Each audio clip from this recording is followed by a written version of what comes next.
Indonesia tidak akan pernah mungkin mempraktekkan gitu ya, mengaplikasikan sistem demokrasi yang mencontoh baik mungkin seperti yang dipraktekkan oleh Amerika dan sebagainya itu. Jadi memang ini kekhasan Indonesia.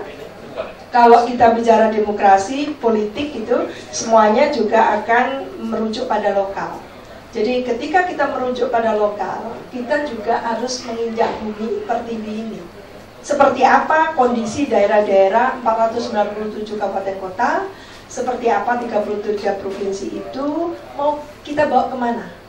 Pelan-pelan demokrasi kita tapi substansial. Ketimbang kita melakukan lompatan-lompatan yang lalu terakhir kita bisa rasakan tidak bisa dipertanggungjawabkan. Karena penyimpangannya luar biasa, penyimpangannya berjamaah. Itu. Jadi serius sekali menurut saya. Mestinya ini yang harus kita lakukan, dan lesson learn yang menarik dari daerah-daerah itu adalah sebetulnya bisa menjadi rujukan. Jadi lesson learn saya dalam meneliti daerah itu tidak memaksakan kehendak saya yang kebetulan sekolah di luar negeri 8 tahun, lalu seolah-olah masyarakat Indonesia harus seperti itu, tidak seperti itu. Dan saya tidak melakukan satu penilaian yang sembrono gitu ya. Oh, daerah ini tidak demokratis, daerah ini demokratis, tidak seperti itu. Jadi seperti kita memberikan penilaian pada sistem di barat itu bagus sekali, kemudian tidak diberikan nominal, tapi adalah penjelasan. Jadi murid ini dia punya kreativitas, punya inovasi, dia memiliki ini. Kalaupun kurang, itu tidak disebut kurang. Bagus sekali. Dan Indonesia akan mengikuti cara ini, tidak nominal. Dan dalam penelitian saya selalu mengatakan bahwa kalau kita lihat Bali dan Jawa Timur, memang akan berbeda. Karena Bali berkasta, Bali itu masyarakatnya mungkin, sementara Jawa Timur itu masyarakatnya lebih arek, kan gitu. Tidak bisa Bali dibaksakan seperti arek, kan gitu. Nah, di situ penghargaan kita terhadap daerah-daerah itu menjadi berbeda. Dalam arti dengan potensi atau budaya lokal, nilai-nilai budaya lokalnya itu yang harus ini juga dipayungi secara hukum nanti. Mungkin istilahnya tidak asimetris seperti itu ya, karena demokrasi itu tidak bisa berbeda-beda seperti itu. Cuman pelaksananya I got strong feeling gitu.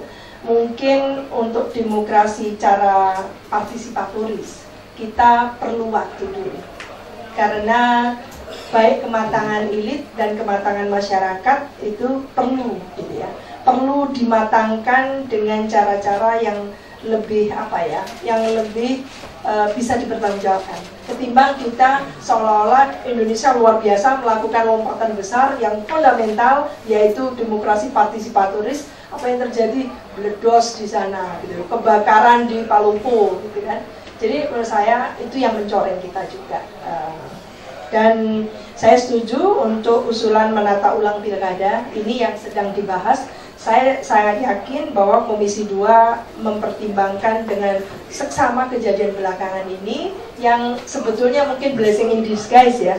RUU pilkada tidak diselesaikan di bulan Maret, April, Mei gitu ya, Pak Agun.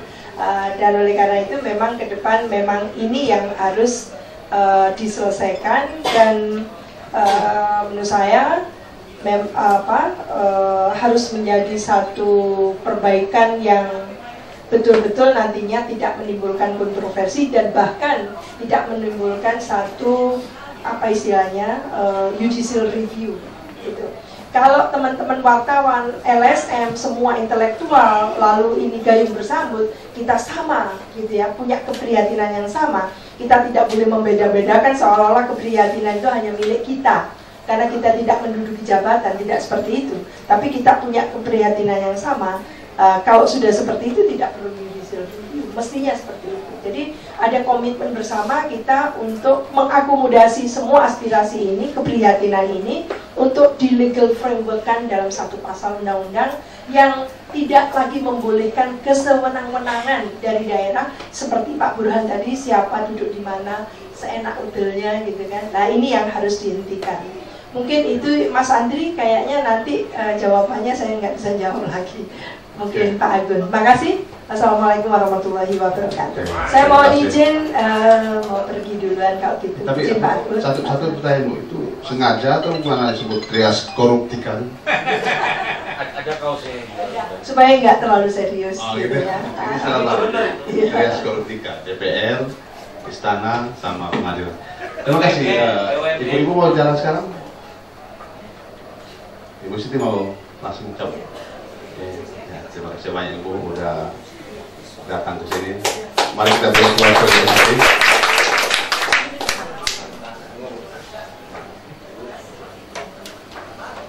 Oke, lagi kita masih ada 2 pembicara lagi. Nah, terakhir Pak Agun ya, yang menjelaskan banyak pertanyaan. Kita ke Pak Burhan. Ada pertanyaan. Kalau Pak Burhan tidak mencalonkan lagi, apakah akan mencalonkan anak sulungnya atau anak bungsu atau istri? Nah, itu pertanyaan, salah satu pertanyaan dari beberapa pertanyaan tadi sekarang. Ya baik, terima kasih.